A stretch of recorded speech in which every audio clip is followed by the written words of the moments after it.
Let me ask you a question. You worked hard your entire life. You showed up early every day, including mandatory overtime. You did what you were told, and you gave it all that you had. But my question is, why are so many Americans, specifically black Americans, still not financially ready for retirement when they decide to hang it up? So today I want to talk about something most people won't say out loud. Why retirement is broken for so many black families. And more importantly, how can you avoid becoming another statistic? Now, this isn't about blame or anything like that. This is about clarity. For those reasons, many of us started investing late, relied too heavily on Social Security, trusted jobs that never explained their retirement plans or how they actually worked, and never received real financial guidance. So with those inefficiencies, the results are predictable. But here's the good news. This problem is fixable. Hi, my name is James, and I am a financial advisor with over 25 years' experience helping black professionals between the ages of 50 and 70 prepare for retirement, even if they feel behind or haven't saved enough. So today I'm going to show you 3 main reasons why people retire broke and what you can do about it. So let's head on over to the whiteboard. Now let's reveal the first reason why people retire broke and what you can do about it. Let's see what it says.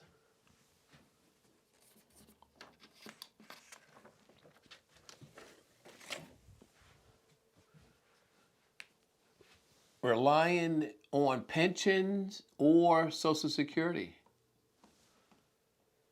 Okay, again, that's relying on pension or Social Security, one or the other.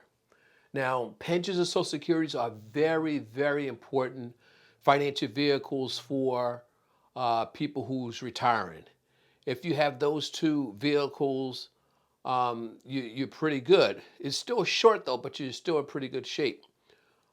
Pensions, of course, is good because what it does is when you retire, it gives you a guaranteed amount every month. So it's a monthly pension, and that's for life. So what a company does is they provide everything for you. You don't have to do anything. They do the investments, they contribute. Again, and for life, when you retire or you leave, if you're vested, some companies have to be 5 years vested or 7 years vested or 10. But when you do retire, you get a pension. Now, pensions are very, very hard to come by now working in a private sector or big corporations right now because they're doing away with those, and now they leave the responsibilities up to people to contribute and do their own retirement. That's called the 401k or the 403b or 457. You have to contribute yourself. So they're putting the burden on you now as the employee. So you have to provide the investments. You have to contribute yourself, and whatever money that you have left, that's yours. But they are doing away with pensions. Now, if you're still working for the government or you're a teacher, you're in good shape because they still give pensions out. So that's why a lot of people like to work for the government and for nonprofits, hospitals, universities, or teachers. Now, Social Security, very similar to a pension, right? It gives you guaranteed monthly income. That's monthly as well, and that's for life. So if you're getting a Social Security, that is a very good thing to have. In fact, it's 40%, it covers 40% of your total retirement amount. Social Security it's not meant to cover everything. Some people rely just on Social Security, and that's about 60% of the Americans. So that's a very risky thing. That's why that's part of people retiring broke, because they just have Social Security. And Social Security, again, it only supposed to cover 40% of your total retirement income. But it does provide you guaranteed money for life. Now, let me see if I can put this in pictures for you. I want to draw something, and I want you to see this on a graph because this is a very, very important graph I'm about ready to put up here. Very important. Sorry about the shaking, but let me just do this graph here for you. Now tell me, what does that look like? What does that look like to you?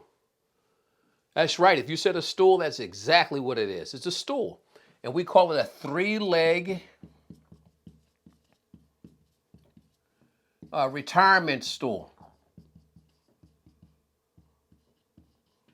Retirement stool. Okay? Beautiful drawing, isn't it? That's Picasso, Michelangelo, right? I'm in the wrong business. I should be in the art business. No, I'll stick around. I'll stay in the financial business. Now, this is a stool. These are the three legs. Now, the three legs consist of, the first one here is Social Security. This one here is the pension. And again, we mentioned these two. And here on the third leg is the savings. And part of that savings, again, you're responsible. If your company does not have an employee retirement plan, you're responsible for your own savings. So savings includes 401k. Oops, is that 401k? Oh, that was kind of messed up there. 401k, full 3B, and let me put it up here, 457, so you can see it. So you have 401k, 403B, and a 457. Again, if your company does not provide these retirement plans, you're responsible for these plans, and that's considered your pension because you're not getting a pension from these jobs. So what's happening right now is, again, most people get into Social Security, but again, 40% of total investment. So that's risky. Again, about 61% of Americans just getting Social Security. No pension, no savings, a little savings, but really nothing significant. So this is very important. But this graph is very, very important. And it's up to us to make sure that we're at least getting 2 of these, but we want 3. Okay? We want 3 to really retire comfortably. So even if you're in your 50s or 60s, you still have time to do these things. And again, it's very important. So I want to bring that to your attention. But this is the reason number 1 that some people retire broke and what you could do about it. Next to number 2. Let's reveal number 2. Another reason why people retire broke and what you can do about it. Let's see what number 2 says.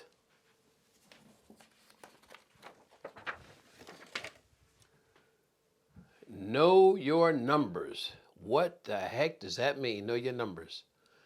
Basically, in a nutshell, it's how much money do I need to have come in every month to feel comfortable? Is it $4,000? Is it $10,000? Is it $2,500? But you have to know those numbers. The only way you're going to know those numbers, you have to jot things down just to see where you stand. You need a snapshot of your financial situation. And let me just give you an example. But the first number that I really want you to understand is what we call the net worth. You know how sometimes they talk about net worth of an athlete or a movie star or something like that, or business people. You want to know your net worth. You don't need to be those types to know what your net worth is. Your net worth is no more than your assets. That's what it stands for. Assets minus liabilities. Right? Okay? If you want to know your net worth, you can find that out. Now, assets, of course, is, what is assets, by the way? Did I hear somebody say? That's right, what you own. I heard you. All right? Assets is what you own. And I want to give you some examples here. Mine is liabilities. What's liabilities? If assets is what you own, liabilities is what you... Oh, I think I heard you. I heard someone. Yes. That's what you owe. Now let's just do a hypothetical example. Let's say you have an asset, that's your home. And your home is worth $450,000. Let's say you have a car. Car says worth $50,000. Let's say you have an IRA or 401k at work. Let's say it's $100,000. Okay, these are things that you own: real estate, property, stocks accounts, things like that. Now let's see what you owe is what you owe. Let's say you have a home worth 450,000, but you still owe 300,000. All right, you paid in 150,000, but you still owe 300,000. That's debt. You still owe that. Your car is worth 50,000, but if you sold it today, it's worth only 25,000. Or I shouldn't say what you sold, but it's worth. You bought it at 50,000, but now it's worth 25,000. You still have 25,000 to pay on it. Is what I mean. Student loans. Okay, that's considered liability. That's what you owe. Credit cards. All right, you guys understand? So that's what your net worth is. You can always tell what your net worth is, but know your numbers is part of it. That's one thing I want you to know. Another thing I have to explain to you is that some people who, when you're working, you get a salary. Let's say you're getting $50,000 a year. When you retire, you're not going to be generating $50,000 more because the job is gone. You retired, you hung it up. So what we want you as financial advisors, we want our clients to generate at least 70 to 80% of that amount to live comfortably. Okay, you may have less or you may have more, but you want to be in that vicinity. So 75%, you want to generate at least between 35,000 to 40,000. And those come from, you guessed it, your pension, Social Security, and hopefully savings. All right, so this is going to equal that or surpass that. So if your pension, every month you're getting money, your Social Security, you're getting money, and you have savings, but you have a 401k, we can turn that into another income source. So that's how you generate, but you have to know those numbers. Very, very important. Again, it's kind of a lifestyle. It's like, what are you going to do in retirement? A lot of people, want to travel. They want to open up a side business, I guess. Some people want to do that. There's so much, so many things that you can do or that you may want to do in retirement. In actuality, retirement may be even more than what your salary is. A lot of people think that, when you retire, you're not going to have that many expenses. Some people have more expenses. The biggest expense is going to be healthcare costs. So the older we get, the more we're going to pay in healthcare. So there's some other expenses, and inflation is big too because prices go up all the time. So we have to know those numbers. And these are just some of the numbers that you want to look at. Net worth is important, but your income, your monthly income is the number one thing. How much money you're going to be generating every month when you retire. You should know those numbers. If not, find out, okay? Find out what your pension is or what it's going to be. Find out what your Social Security is going to be. And if you have 401k and lump sum monies, you want to turn that into more income. You want interest from those investments or those savings to bring in more income so you can live that lifestyle that you want to or that you're used to. So very important. Let's go on to number 3. Now, before we go on to the third reason why people retire broke and what you can do about it, let me know in the comments, do you have a 401k or pensions? Your company paying you a pension? How about Social Security? Are you getting Social Security? It's very important too, have those things set up, but just let me know in the comments, what do you have and what are you concerned about? Let's go on to number 3. Now, here's the third and final reason why people retire broke and what you can do about it. Let's see what that is.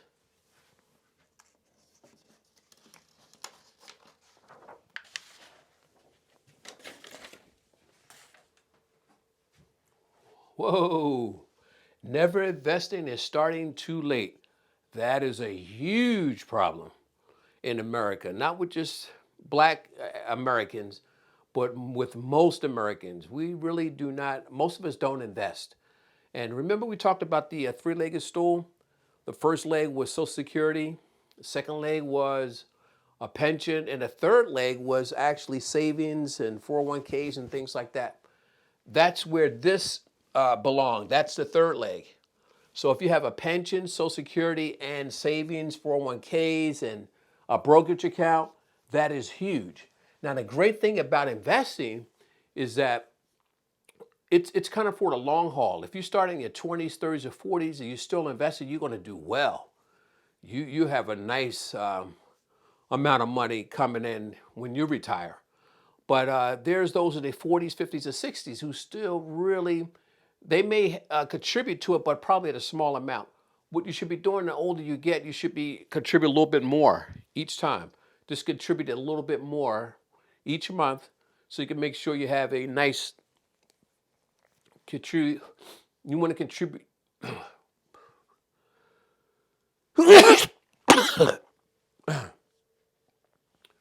So when you get in your 40s, 50s, or 60s, you want to contribute a little bit more each month so you can have a nice nest egg when you get ready for retirement. Again, the biggest problem is leg number 3, and is never investing. You don't have to be rich to invest. I mean, you got people. You can start off $25 a month, $50 a month. You can open a brokerage account at a brokerage firm, Charles Schwab, Fidelity, a Vanguard account. Start with $25, $50 a month. Invest in some mutual funds, exchange traded funds, individual stocks, in addition to what you're doing at work. Now, if you don't have a 401k at work, or if you're with an employer who does not even have an employee retirement plan, you have to create your own, and that's exactly what the leg 4 is. So if you don't have a 401k at work or 403b or even a pension, and a lot of people in that category, about 51% of Americans, there are companies out there that don't offer any of those plans. So you have to make sure and get your own pension plan or your own retirement plan, and that's through an IRA, a Roth IRA, or your individual brokerage account. So again, that's part of leg 3. Very, very important. That's where a lot of missed opportunities there, where people do not invest monies. So again, it's not for the rich. It's for those who contribute consistently every month for a long period of time. You would do well. Now, let me give you the story. I had an aunt. She's retired now. She worked for one of the hospitals for about 30 years. The first thing I asked her, or one of the things I asked her was, do you contribute to your 403b? Because that's who offer those for institutions, colleges, teachers, public school teachers. They offer 403b plans. And I asked her, are you invested in your 403b? She said, no. And I said, wow. I said, why not? She said, well, I'm doing very well. And I really haven't even thought about it. I really haven't done it. I said, really? And that was unfortunate because she lost a lot of money. Let me just give you an example. If she just invested $100 every month, and she don't have to do it for 30 years, but this is just a hypothetical, for 30 years at a 10% return, 30 years, she would have walked out about $197,000. Not too bad for just $100. Let me give you some other numbers. Let me write these down for you.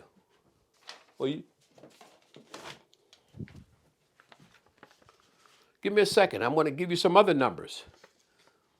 Okay? And again, because money's just sitting is not doing well. Conservative investments even do better than it's sitting in a bank, but we'll get to that in a second. Let me give you some other numbers.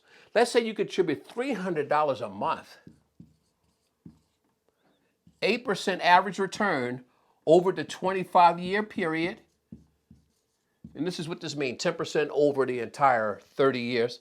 This is an 8% return over 25 years. You would come out with about $284,000 in retirement.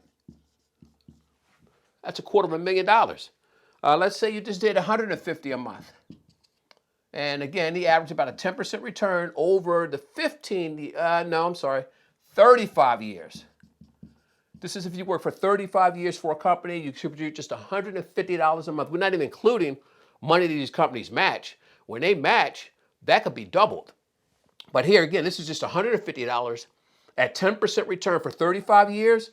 You're looking at about $536,000.